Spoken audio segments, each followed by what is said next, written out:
Hello everyone, this is Genius Yoshi, and today we are talking about Ursula's Return, the new set that just came out or is about to come out and features a lot of really cool cards. So I'm going to go over 5 decks that are some of the top picks from the metagame from tournament results, and I'll be looking at potential upgrades that we can find from the new set or alternatives that can be included in these decks. So let's start right up with the Popsicle deck. So Ruby Sapphire Popsicle. This deck aims at leveraging Iram's Flaversham's ability to eat popsicles all day, get some brain freezes, and draw some cards. And with those cards, well, you're playing some big removal cards. You're playing Maui as the combat removal. You're playing Be Prepared, more Be Prepared, always be prepared and catch the opponent while he's not prepared. Use some Lady Tremaines and the Madame Medusa that's been doing ravages, taking out these tragic hero beasts and just laughing her way to victory. So it's a mid-range control shell, and we're looking for a good control-ish card, good value. And first card that I'm going to present, and I'm going to cheat for this one, and it's the only time when I'm going to go off color, so I'm going to mention Fortisphere. So Fortisphere is a new item and it's on my top 10 list. If you haven't watched it yet, after this video you should go and watch my top 10 list and tell me what you think about those cards. So Fortisphere is kind of like a popsicle. It's a 1-drop item. When you play it, you pick up a new card and it stays on the field as an item, and that gives you 2 ways to eat stuff with Hiram Flaversham, increasing its consistency, reducing the amount of cards, effective cards that you have in your deck, because now you're playing 8 cantrips that just replace themselves. Of course, that would mean that we would need the Hiram Flaversham shell. That's a fun tongue twister. The Hiram Flaversham shell to switch to steel instead of ruby and lose access to Be Prepared, which some people will say it's not the same list. And you're right, but I think that it's worth mentioning because of the synergies with Hiram Flaversham, which are oh so important in this strategy. Second on my list of alternatives for this deck is Scuttles. I really like this card. If you look at the list right now, I have some Queen of Hearts in the 2-drop as a rushy 2-drop for a little bit of removal, but really we're looking for something that can sing 1 jump ahead, provide some card advantage, and put a body on the battlefield so we don't get trampled by these aggro decks. And Scuttle does exactly that. As a 1/3, it's a body on the battlefield. It prevents the opponent from going Lilo, Lilo, Lilo, Lilo, and just questing you out of the game. You have the little bird that goes, nope, I'm going to wing attack you right back to the banished land. And the best part is Scuttles allows you to look at the top 4 cards of the deck and pick up 1 item if you find any and put it in your hand, which means it allows you to dig for that popsicle. It allows you to dig for that fishbone quill and feed your Flaversham for later turn. It allows you to find that lucky dime without having to kind of waste a spot in your hand because you already have the Scuttles for it. So it trades 1 for 1, puts pressure on the battlefield, and allows you to find these key items that you want to eat later on. The third card I want to mention for this deck as a potentially good alternative is Mulan Elite Archer. You can see with Maui, with Scar, that the deck really wants these combat style removal abilities. And Mulan's also a 2-quester, which is pretty nice. But the real power comes from her ability, Triple Shot. Whenever she deals damage to another character in a challenge, you deal the same amount to up to 2 other chosen character. And that's especially powerful since you can shift her 5. And when she enters, she becomes now a 5/6 on the offense. That's almost as strong as Maui, and on the same turn 5, but she goes triple arrow, triple kill. And that allows you to target these ready characters by challenging perhaps a weaker exerted character. So if the timing's right, Mulan can deal some pretty severe damage. It's also worth mentioning that Mulan has a nice shifting target in the 2-drop slot. Again, if we're looking for a placement for that Queen of Hearts, having access to 1/3 that can become a 3/3 if you cast an action, and we have a bunch of actions that we just want to play naturally, like one jump ahead. Yeah, okay, we're not playing that many actions, but it's a potent shifting target, and if you do get one of these actions, she becomes a 3/3 on the offense, or at the very least threatens to be. You can even maybe put in a couple of Develop Your Brain just to trigger it, instead of some of these bigger high ink inkables, so that you're shifting a little bit your balance of inkability from some of the high drop to more flexible Develop Your Brain type of ability to help trigger Mulan. And then you have this nice shifting target that kind of fills your 2-drop slot fairly well, and that threatens the shifting into the big Mulan, which the opponent needs to be very careful around. Now that Mulan is going to get known pretty fast, so people might be playing around it, and you'll want to be careful not to not to overcommit to too many Mulans, but maybe playing a pair of each is acceptable. If you play the small one on the battlefield, the opponent's going to have to be on their guard, and maybe they're playing around something that you don't even have in hand, and just that fear of the big Mulan is going to drive weaker play. The opponent won't want to commit to questing, won't want to commit too many characters on the board, and then your Lady Tremaine and Maui can just eat up whatever they play. The next list we're going to talk about is the infamous Ruby Amethyst control type of do-everything list, centered around slamming Be Prepareds and gaining some card advantage. What does this list gain from Ursula's Return?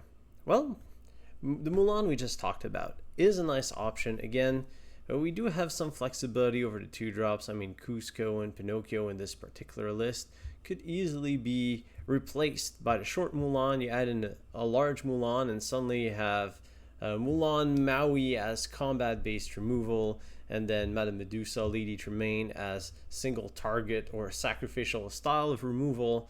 Madame Mimfox still as a combat all-star. With the crab, actually, with Merlin Crab, Mulan gains a second life at dealing a ton of damage off of her ability. So another nice inclusion here, but I'm not going to show it. Instead, I'm going to be talking about Goofy, Super Goof. Now this card I've heard quite a lot about, and for good reasons. It's a 2/4 rush character, and I mean, Ruby Amethyst just loves rush. It's inkable, so you don't need it, you ink it. And whenever you challenge a character using Super Goof, you gain 2 lore. And that's kind of where Goofy Super Goof shines. It's similar to what the Merlin Goat is doing. It gains you, bam, instant lore, while still being a bit of a removal spell. Again, very comparable to some Merlin Goat. So I would conceive just switching a couple of goats for some Super Goofs, or maybe going a 3/3 type of line on the 4-drops. It would be a nice inclusion to the deck, an extra way of just gaining extra lore, taking the opponent off guard, and maybe even taking the win on the spot, while still having okay stats. I would prefer Super Goof if he had 3 power, but I mean, he's already pretty good. He's more on the gaining lore than the removal side of things, but a solid card to consider for this list for sure. Another nice potential upgrade for this deck is Ursula, Sea Witch Queen, as a 4/7 3-quester. Now she does play better with a shifting target, but she's still a very solid character, a little bit like what 7-drop Elsa used to do, but she's inkable. And as inkable, she can go in the flex slot of the deck. Maybe we remove some of those Minnie Mouses if we don't need a protection, or maybe it's a sideboard card against some of these songs deck. Because as long as Ursula's in play, characters can't exert to sing songs, except for Ursula herself. And, well, we're not playing that many songs in this deck, but against a deck like Ember Steel Song, dropping Ursula in play can be backbreaking. No more Whole New World that gets you all the cards without spending the tempo. You want to draw the cards, you're going to have to pay 5 ink the good old style. So Ursula, pretty decent. Also, whenever she quests, you can exert chosen character, setting up for Maui or maybe even Mulan or Medemin Fox. Actually, there's just so many characters with which you want to challenge in this deck that the deck's even playing 2-drop Pinocchio. So it's definitely an ability that the deck wants. Now, of course, this is just one list of Ruby Amethyst out of any that I've picked that's semi-random off of the internet. I actually picked one that was high ranked in one of later tournaments, but you can imagine Ursula, the Sea Witch Queen from Ursula's Return, Pack-a-Punch in this deck. Shifting gears and going towards Emerald Amethyst, I'm going to take a second to mention that Ursula Sea Witch Queen is actually probably a better inclusion in the deck that is playing the two Ursulas displayed here, one that picks up song from the opponent's hand and the Deceiver of All that's just oh so powerful. And while both the 2-drop and the 3-drop are inkable and great value targets, they give you some juicy shifting target for the Sea Witch Queen herself. Although the current list that I'm presenting is a super aggro list, so don't want any Ursulas, well, none of the 7-drop Ursulas in this list. What we want to do is win and win now. So with that philosophy in mind, one card that has a nice little upgrade is Little Pegasus here. Just a 1/1 evasive quest for 1. I mean, it's a strict upgrade over Pascal, who is a 1/1 that only gains evasive if you have other characters. Well, now you have a redundant slight upgrade. So you can either replace your Pascals with Pegasuses, or you can replace some of the Rafikis if you don't really want to do some combats and you just want to evade your opponent and go questing for days with the little baby Pegasus and the Chameleon, just gathering some lore together. Not a huge impact, but an upgrade that's worth mentioning. Another card that I think is going to be quite powerful in the archetype is Megara, Captivating Cynic. She's a 3/6 2-quester for 3, uninkable with a second downside. When you play her, you have to discard a card from your hand. And while the discard seems like a big cost, remember just how powerful the Robin Hood is right now. You played a 1-drop Robin Hood, and on turn 3, bam, you shift Big Robin on top of it. And what do you have? You have a 3/6 2-quester. Alright. And it costed you the 1-drop Robin to put it in place. So you have a 3/6 that quest for 2 that costs you 2 ink. So she's an interesting alternative, and she's much cheaper as a common to acquire than Robin. Yes, she doesn't draw you the card when she gets banished, which is a huge deal. She doesn't get you the 2 lore whenever she beats an opponent in challenge, which again makes quite a big of a difference. And she doesn't get the challenge on turn 3 like Robin does. Okay, fair point. But you only need Meg. You don't need anything else. You don't have access to the Robins here. You're playing Emerald Amethyst. And what you get is a very sturdy 2-quester that can act as a beat stick to take out opposing characters if you have to. So you can go cheap evasive, Megara, and the opponent doesn't have any good challenges early on. And you can just quest with Megara, and questing for 2 on the 3-drops actually pretty good. The normal stats for 2-questers, 2/3 with a very weak effect. But now you're getting 3/6. They're getting a lot of stats for that cost, which is what a hard aggro deck wants to do. Just end the game quickly, and Megara is going to certainly help you to do that. And last card that I think would be a nice inclusion for this deck is Dodge. You're stuck in a standstill with your opponent just putting some beefy characters on the battlefield, and you can't really quest with your Flynn Rider because it's going to get destroyed. You can't really quest with your Maleficent because it's going to get removed. Well, play a Dodge and you get a free pass where characters can be challenged for a turn. It's kind of a fog in Magic the Gathering where you prevent all damage that's going to be coming your way and protect your characters for 1 turn. Except that in this game you can actually challenge characters, so it makes a much bigger impact Also, giving all of your characters ward for the turn is quite important. That means that to remove your characters, there's very few options available for the opponent. I mean, there's like Tinkerbell, grab your sword, be prepared, all the board wipey type of things. Otherwise, the opponent needs evasive challengers, which people aren't playing very much these days. So having a couple of copies of dodge in your deck for these situations is quite useful.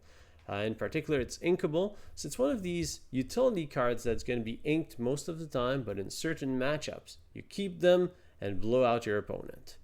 And it gives you an extra tool in your arsenal for your aggro deck. Let's shift gear here a little bit and go after Emerald Steel midrange. Now I'm going to present here, the list is an Emerald Steel discard deck, but there's similar lists, especially the ones that are playing with the Beast and Robin Hood. The 5-drop Robin Hood shifting on the 1-drop is a list that we've seen all over the place. And the goal of the list is pretty much the same. You land Ursula, Deceiver of All, and then you sing. You let the Storm Rage on or another powerful song and decimate your opponent, because that combo is just oh so powerful. And then you have your top end with Beast, Tragic Hero, and Robin Hood potentially. In this case, Prince John discard abilities. And list essentially want to be relatively fast and still control the game up to the mid game and try to get some card advantage, try to get some board presence and end the game before you, or destroy your hand before you get the chance to do anything really. So in terms of improvement, the card that stands most to me is we don't talk about Bruno. Why? Well, Steel has some really nice removal for small pings of damage. 2 damage here, 3 damage there, another 2, but when the opponent has 6, 7, 8 points of willpower, it gets harder to remove them. There's then Along Came Zeus that will deal big blows of 5, but it's uninkable, and well, you don't want to be playing too many of those, and still doesn't deal with these high willpower characters. Well, we don't talk about Bruno, deals with any character, at very least temporarily. But in a deck like this, tempo is quite important. And just bouncing an opponent's character back and forcing discard is pretty good, especially on the song. In particular, it synergizes with Prince John because it forces the opponent to discard a card, even when they have no card in hand, which is pretty handy. Also, it's an inkable removal spell, so you don't need it, you ink it, and you move on with your life. Just a nice addition for this deck. Another option I really like for this deck is Hey Hey Clumsy Rooster. Let's fatten you up. So when you play this character, if the opponent has more cards in their inkwell than you, you may ink the top card of your deck. It's essentially a Mickey Mouse detective if you're on the draw or going second. It's a nice card that allows you to catch up on the advantage. It's a 2-quester, allows you to reach that Tragic Hero ink a little bit faster, allows you to get that Robin Hood in a little bit faster. Overall, I really like this card, and I think this is a decent home for it. Probably not the discard list so much. We can't talk about Bruno. Yeah, well, that card be part of this deck, and we'll leave Hey Hey to the more mid-rangey style deck that wants to reach that 5 or even 6 ink. Maybe it's time to bring back those Tinkerbells, and Hey Hey's gonna help you reach that ink count. Last but not least, let's talk about my personal favorite, Ember Steel songs. Already a strong archetype that shows some results from time to time, maybe not on the top of the metagame, but it's always there and it has its moments of glory. And I think it's getting some nice little upgrades from Ursula's Return. In particular, the goal of the deck is to just play a lot of these power songs with Grab Your Sword, Whole New World, have access to Let the Storm Rage On off of Cinderella, and make use of these singer type cards to really just take large advantage on the battlefield. So, adding to the suite of removal characters, Piglet is a nice new introduction. It's a 3/5 resist 1, which already stats wise, that's pretty decent. I mean, it's as good as Robin Hood is right now. It's essentially 3/6 with benefits, just off of that. And its ability is, as long as you have no cards in hand, you can challenge ready characters. And it's easy for this deck to kind of get empty-handed because you're singing a lot of stuff, just dumping your hand on battlefield. And if you don't have a whole new world, or you have Piglet. So that gives you multiple extra removal options. With a couple of Piglets in your deck, as redundancies for Cinderella, you now have access to multiple characters that can challenge ready characters. So the opponent always has to be on their toes, and they kind of need evasive characters to bypass your combat. And we have a bunch of small targeted removal spells. So it's very hard for the opponent to stick a character on the board when you have so much removal and characters that can challenge ready characters. Perhaps not the perfect fit for this deck because the deck's already playing quite a bit of removal, but I wanted to highlight Piglet, the sturdy little swordsman who packs a punch. And I mean, Namari has a 2/4 that can challenge ready characters, just didn't have the stats. But 3/5 resist, especially add in a mouse armor or two, and you have a threat to be reckoned with. Going back more on theme, we now have another Ursula, Vanessa. That's a 1/4 Singer 4. And she's a strict upgrade over Bianca, who was the 2/2 for 2 Singer 4. And the extra willpower, especially up to 4, makes her quite hard to remove early on. And with the Singer 4, I mean, she gives you access to the Storm Rage on, Strength of Raging Fire. You can even play Zeus's Lightning and take down the opponents off of a 2-drop Singer, which is quite important in this deck. It gives you some redundancies and yeah, just a nice upgrade if you're looking for a 4-quester in the deck. And then this brings us to the last card I want to discuss, which is Ariel, Sonic Warrior. She's literally made for this deck. I mean, Sonic for sound. She's the warrior who sings as a shift 4, so you can shift her on top of the 3-drop Ariel, which the deck is already playing. And she has solid stats, a lot of willpower. 8 willpower is hard to deal with, especially for steel-based removal. And even Maui can't take her down in one hit. So she's tough. She's a 2-quester, which is quite nice. And whenever you play a song, you may pay 2 to deal 3 damage to target character. It's removal on a stick whenever you play a song.